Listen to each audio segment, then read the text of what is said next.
మార్కెట్లా ఏడ 10 రూపాయలు తక్కువకు దొరికితే ఆడనే కొనుక్కుంటారు పబ్లిక్.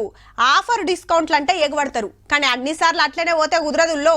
ఒకటే వస్తువు ఈడ ఎక్కువెందుకుంది, ఆడ తక్కువెందుకుంది, క్వాలిటీ ఏమన్నా ఫరక్ ఉందా, డో నెంబర్ మాల్ ఇస్తున్నాడా, పాత స్టాక్ అంటగడుతున్నాడా అనేది సుత ఆలోచన చేయాలి. ముఖ్యంగా గిసొంటి కాడ బంగారు బిస్కెట్లు షెమక్కమంటున్నాయిలే. తులానికి 10,000 డిస్కౌంట్. మరి అంగట్ల తులం 70,000 దాటితే వీళ్ళు 60,000కే ఇస్తారటుల్లో. గంత తక్కువకి ఎట్లిస్తారంటారా? నాకు కస్టమ్స్ నుంచి స్మగ్లింగ్ ద్వారా మేము తెచ్చుకున్నాము, మాకు తక్కువ రేట్ వచ్చింది, అందుకే మీకు తక్కువకి ఇస్తున్నాము అని చెప్పేసి వాళ్ళని ఆకర్షిస్తున్నారు. కానీ ఇదంతా ఉత్తుత్తి బంగారమే. మోదాలు ఒరిజినల్ చూపించి ఇచ్చేటప్పుడు నకిలీ ఇస్తారన్నట్టు. ఆంధ్ర విజయవాడకెళ్లి తెచ్చి హైదరాబాద్ లో ఒకరికి 1/2 కిలో బంగారం అంటగట్టి వేర్రట. ఒక గోల్డ్ స్మిత్ ని కూడా తీసుకొని వచ్చినారు.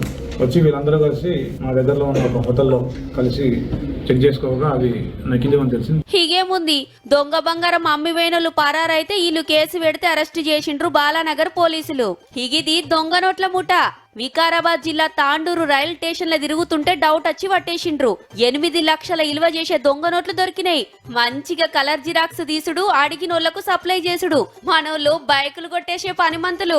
పట్నం కుతుబుల్లాపూర్ ఏరియాల కాగితాలు కత్పలు లేకుండా బైక్ల మీద తిరుగుతున్నారట. పోలీసోళ్లు గట్టిగా అడిగితే గీ కథ బయటపడ్డది. దోస్తులు కలిసి 25 బైకులు కొట్టేసిరంటే మాటలా? మందిని ముంచుతానికి, పబ్లిక్ ను ఆగం చేస్తానికి దొంగలంతా పట్నం మీదనే పడ్డారు పో.